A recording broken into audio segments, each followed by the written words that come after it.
Oh, hello there. Welcome to First Chapter Fridays, presented by the East Baton Rouge Parish Library. Every Friday, we'll read the first section of a teen book and then challenge you to read the rest. Today, I am reading The Teashop Girls by Laura Schaefer. Chapter 1. There's a right way and a wrong way to do many things, and when it comes to tea, my opinion is one should not mess around.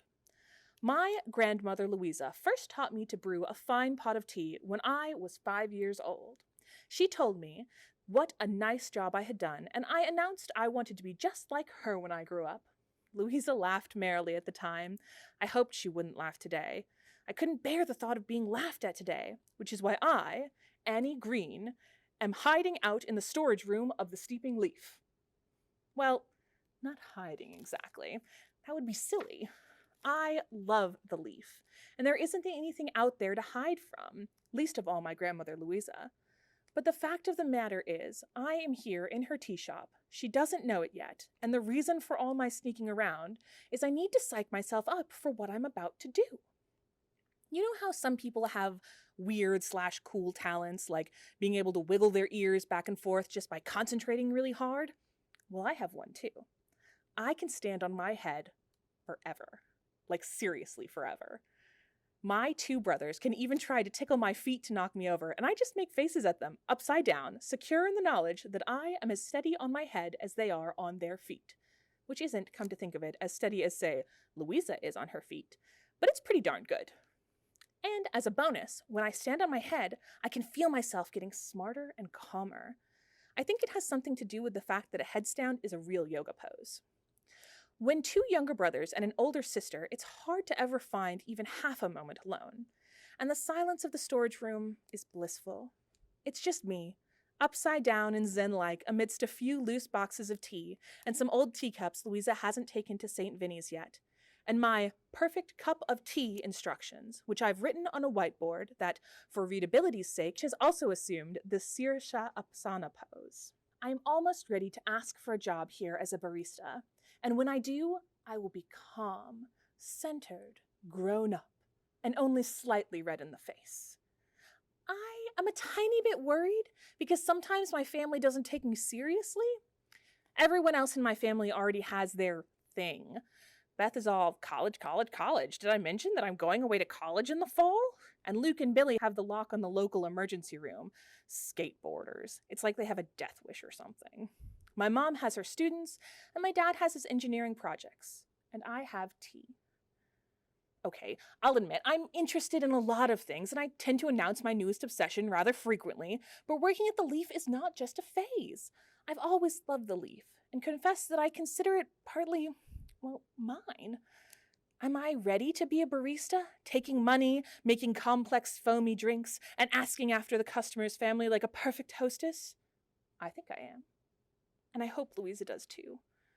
Still staring at the board and mentally picturing each and every step of brewing a pot of tea, I sighed happily and closed my eyes to fully commune with the delicious smells of the shop. I inhale, exhale. I am one with the tea. The tea is one with me. I am one with the tea. The storage door banged open, and there was some commotion. My eyes snapped open, but all I could see was a pair of legs and jeans. And a box. A really big box. A really, really big box coming straight at me. Hey, watch out!